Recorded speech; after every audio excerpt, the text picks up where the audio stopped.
Hey everybody, and good evening to you. Jungle Jerry here with Tiki 71. I figured it was high time that we did a Tiki Garden tour. It's been a while. You may remember back in the early spring you saw me putting stuff out, and a lot of this stuff is still in pots. I thought I'd show you how it was doing. And I thought it might be a good idea also to kind of do a before and after. Today is July 16th, and so kind of give you an idea of where the garden's at. Let's get into it. Well, here is the Washingtonia Robusta. As you can see, she's put on a ton of fronds. Back in March, I had to cut most of the fronds off, and it looked like this. It was really sad once I got the protective stuff off. However, it made it through -8 with the winter protection that we use on our palm trees, and the base is looking really good too. Let's dive in here and look at that.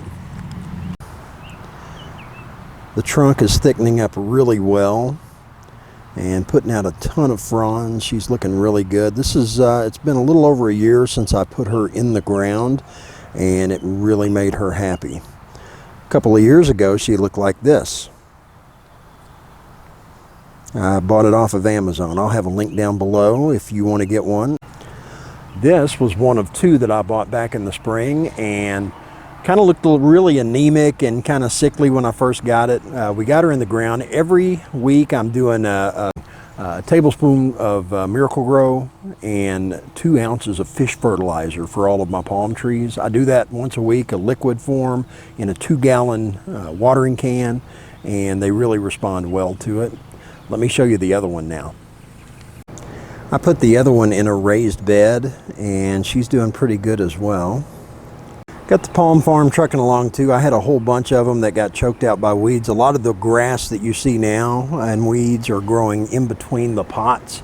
So I'm going to have to come along and put some stuff down on the ground to keep that from happening. I've got my Jabea chilensis Chilean wine palms over there as well. They're still doing well in the cups. And I built a little watering deal right there. I can just come along with the water hose, plug in, and give them all some water there. And right here you can see our Pindo Palm, or Butea capitata. She's doing pretty good. I planted it in the ground last year along with that big Washingtonia, and she's doing pretty good. She also got the winter protection box as well. This is a larger Windmill palm, or Trachycarpus fortunei. I put it in the ground a few months back as well. Dug out all that clay there. It was like a gigantic you get about that far underground and it's all clay. We got it out, we put some good stuff in, and she's responding well. We had some rain today. I dumped this last night because I mowed everything. This is how much rain we had today. 3.5 inches of rain in one day. That's a lot of water. Great, my grass is gonna grow some more. I also put the sago in the raised bed earlier in the spring, and she's responded well. I just think the dragon's wing begonia are absolutely gorgeous, but that was just a little one that we planted there. Let me show you something that's going nuts. Here's another one in our other raised bed. It gets I've got the fertigator hooked into the drip irrigation system, and I do have a video on that, and every week I just put some feed in it, and it feeds everything along the drip line, and this thing right here has really taken to it. I've got it next to another windmill that we put in this spring, and then I'm just going to kind of pan around. My hibiscus are doing well also. Got some variegated ginger there, and upright elephant ears.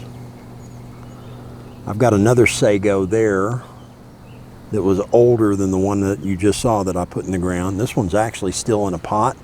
Speaking of which, my bananas, usually by this time of year my banana trees are really taking off. The ones in the pot are doing great, but you can see I'm not getting the same altitude that I would get on the others. Right here I've got a pink china elephant ear, and I've got another one that's closer to that fertigator spigot. Let me show you what it looks like. They really like the feed. Look at this. They are so happy right here. It's actually crowding out my Plumeria that I've got behind it there, but they're starting to poke through. These were little bitty back in the springtime. Take a look at this. And now look at the banana here. These are not in pots. So that just kind of gives you an idea of the growth you can get if those roots can go down into regular soil and get deeper. Yeah, look at that. And I've got some Plumeria blooming. Let me show you those. Look at that right there. I've got lots of blooms coming in. I've been feeding these every week with the Hawaiian Bud and Bloom, and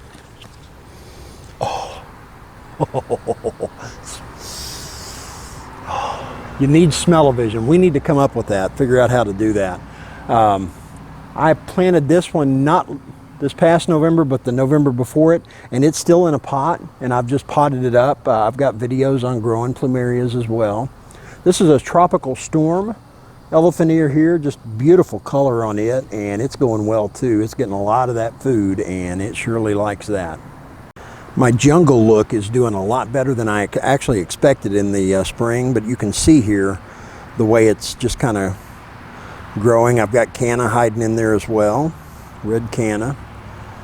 But along the back row here, I've got a lot more hibiscus happening as well. I've got pinks and reds and all of that. And I think I'm going to put these yuccas in the ground. I've heard they will survive our winters. Now the yucca canes won't. I know that for a fact from experience. But I may do that, and I may wait and do it next spring, but I think I'm going to eventually put those in the ground. Here's another one of our Plumerias, or yellow Plumeria there.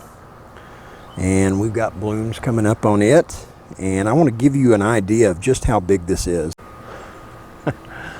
I am 6'3", or I used to be. And so she's doing really good. I got some nice little blooms coming in too right here. And just feeding it every week with the Hawaiian Bud and Bloom feed is really giving it that boost, because it's got that high middle number, and that's what will push it to generate new growth and also the flowers there. I got another banana here, and it is still in the pot, so you can kind of see the difference. It's going to hold them back if you leave the bananas in a pot. However, in the fall, it makes it a whole lot easier to get them back in the greenhouse. And I was actually trying to support this Plumeria here. As you can see, my support failed, and so she's just doing what she wants to do. She's leaning out, and now I got a brand new deal coming in with more red Plumeria blooms there. Those will open tomorrow.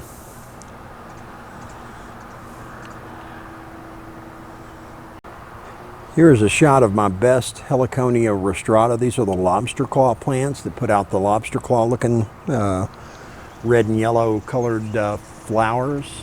I have not been able to get it to bloom. I've been giving it bone meal. I've been doing the bloom booster, and I potted this one up back in the fall into a bigger pot. And so it may be just like the birds of paradise. You know, they like to be root bound before they bloom, and so I may be dealing with the same thing here. Here you can see my Majesty palms that I've had for about 3 years. I potted them up back in the spring, and they're doing quite well.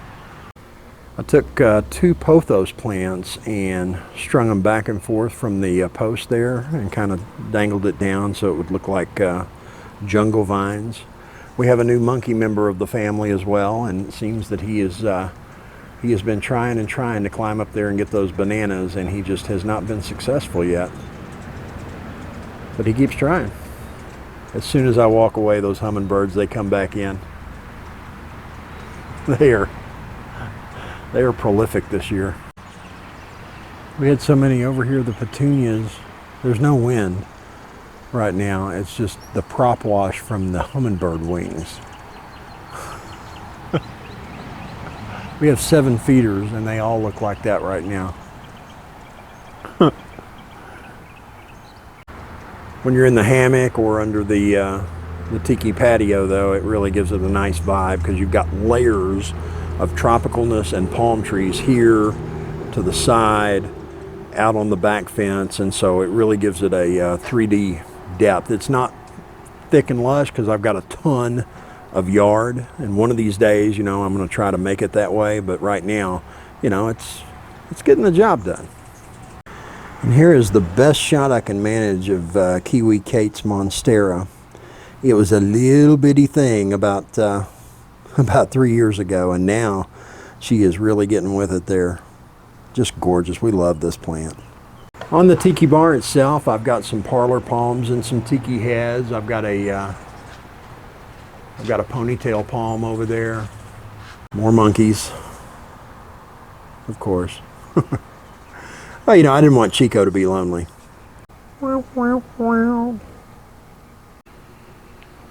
Goldfish plants doing great, putting on lots of blooms. That steady feed, boy, they just love that. And this is the fertigator I was telling you about. I've got it hooked into the drip irrigation line. Once a week I put some bloom booster food in there, and I've got a video on that, and it feeds everything along the drip line. It makes it so much easier. And it does make those petunias bloom too. They just love that stuff, and everything else that gets a little bit of it. I've actually got a volunteer banana happening over here as well. This just popped up, and so I put it underneath here so it's getting the leftovers of the feed. Got that, and I believe I've got me an upright elephant ear hanging out there too. We had no idea that stuff was in the pot, but yeah, we'll take it. And along our fence in between the tiki bar and the pool, got my little tropical haven going right there. It's a weird time of the day with the lighting, so I apologize. I'm going to get in closer so that you can get a better look at everything. We'll just go really quickly here. Now, I'm not going to do this like an auctioneer, but I will talk fast. I got some cordelines right here. Got a regal shield. This is one of several that I've harvested off the initial plant. Borneo Giant, this is still in a pot, and I'm telling you right now, it's being held back. I think these leaves would be a whole lot bigger if they weren't in the pot. But it's going to be a lot easier in the fall. I just keep telling myself that. And I got some crotons. That is a Cordyline Harlequin fructosa. Love that color. Look at that. Would you look at that color? Is that not just gorgeous? Taste the rainbow. And we got old Phil here. He's doing just fine. The Hawaiian Ti Plants do not like sunshine. These look beautiful in the spring when they got lots of shade. Sorry about the traffic. Thank you so much. Just draw up a chair and make some more noise. They just don't like lots of sun, it seems. They're much better in the shade. This one gets a lot more shade right here. And look at how much more pink there is in it. And even then, she's still getting a little bit of crispiness there. It is what it is, though. That is a foxtail fern. I've got several of those that I have divided from one plant. And I'm trying to get some ginger to bloom. I'm really trying, giving it all that feed and all that, and it may just be another deal. We potted it up this spring, so it may not be giving me any blooms because she's not root bound yet. I don't know. If you have experience with ginger, please let me know down in the comments below. And we got an upright elephant ear there. I bought Kiwi a fig tree back in the spring. It's one of the many things we got home in our Buick truck before I bought a real truck this summer. But I like the look that it gives you. And I've still got some palm trees. I got to decide where to put them. In the red cups, I've got a couple more windmill palms, and I've got a sable palmetto in the center there. I just got to figure out where to put the thing. I'm probably going to take it back into the greenhouse and come up with a place next spring, because it's best to plant your palm trees in the spring. That way they have all season to get used to the ground. Over here I've got a twin Adonidia palm, Christmas palm right there. They like warm weather just fine. They do not like cold weather, so it comes right into the greenhouse. And it will be like that for the entire time we have it. The Plumeria that we started from cuttings back in November, I've got a couple of them right here and here. And yeah, they're doing pretty good. It looks like I got some, man, I gotta, you know, all that rain we had, looky there. I gotta get that water out of there. You don't want it standing in water, that's for sure. I must be plugged up down below there. Yeah, we're gonna get that taken care of right now. Here's a great example on the Hawaiian Ti Plants of what I was talking about. This one gets shaded all day long from the fence and everything that's over there, and also the Majesty palm that I have right here. And look at those leaves right there. You see that pink? And even the one that's separate right next to it. There's your difference between shade and too much sun on a Hawaiian Ti plant. If you're going to plant them, I recommend planting them in somewhere where they're going to get filtered light through the day, and you'll have nice, beautiful pink leaves on them. We got some creeping Jenny and a bougainvillea there. She potted several bougainvilleas in the pots. Got one growing right there that we're trying to train. And then two of my biggest majesties are right here by the pool. And then I have the other one over here. And they got potted up this year. They're very happy about that. And I've actually got a drip line right here that I run over from the line that I've got running in this bed. When we have pool parties, I can just pull it out and drop it over there by the rock. And when the party's over, I can pop that line back in, and it keeps everything watered, and I don't have to tend to that constantly without stopping. Now this right here is one of my windmills that I've had that we're going on year number 3. The trunk is looking great on it. It's getting bigger and taller, and yeah. I've got another one in the other bed that's just not quite as happy though. Gets too much shade, I think. This one gets a lot of sun in the afternoon, and she likes that. Speaking of a lot of sun, you can see what happens to your crotons when they get too much sun, I think. But I do like the color blast. That's pretty cool. We've really come to like purslane and portulaca this year for the flowers that you get. They almost have a succulent kind of leaf, but the flowers are just gorgeous. We've got them in our tiki heads as well. And there's another sago that I've got that I left in the pot. Now that other one was in an identical pot, the one that we saw earlier that I potted up. And you can see the difference in the growth. Oh, and if you hear any gigantic booms, we're right across from a military base, and they've got artillery training going on tonight. Yay! That's the sound of freedom. Here's that other windmill I was telling you about. It's actually put on about 3 new fronds since I started giving it the weekly feed of a scoop of Miracle-Gro and 2 ounces of fish fertilizer. Pretty happy with that. For the longest time, she's had a really narrow trunk. It's actually starting to fatten up a little bit. She got bit really bad because we're on the far northern side of the property in the pool area here. And so, you know, I had the winter protection on it. I even put some burlap along the fence there to kind of hold that wind and cold air off. But between the Japanese maple and being on the north side and not getting as much sun, it's just kind of holding it back a little bit. Now, I will say this. It is like being at a resort here. And that's good because all of my vacations that I get involve getting it out of the greenhouse, planting it, and then in the fall, putting it back into the greenhouse. So that's good. If you're not going to get a vacation, if you're going to use it all for planting, it's good to be able to at least enjoy it every day off during the summertime, and that's kind of what we're doing here.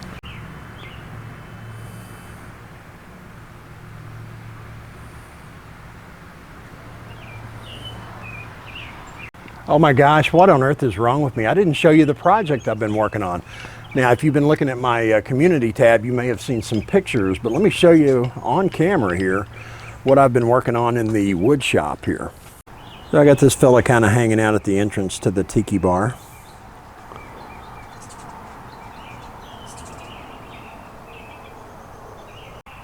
I did all of that by hand. I carved the palm tree in, and the aloha, yeah, the lettering could have been a little bit bigger, but hey, it's only my second attempt at carving a tiki, so, you know, it's a learning process.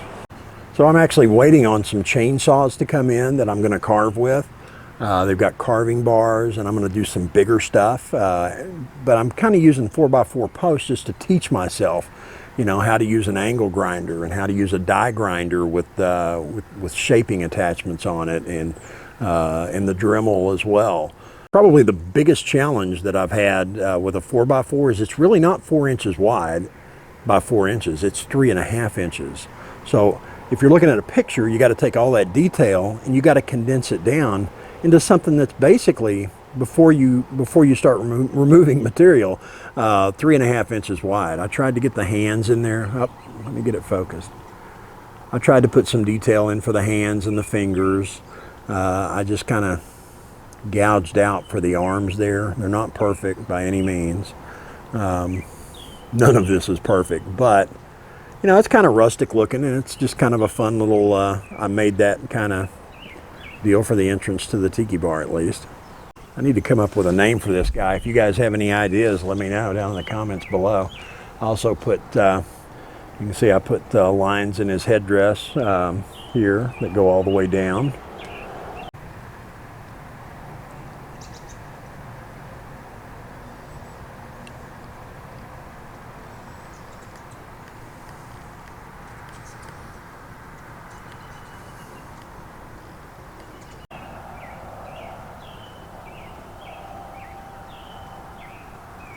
Wow. Dinner time. They like Kiwi Kate's Hummingbird crack for sure. Well guys, I want to thank you for watching. We really appreciate it, especially when you click subscribe and like. Thank you so much for watching. If you have any questions, post them down in the comments below and we'll see you in the next video.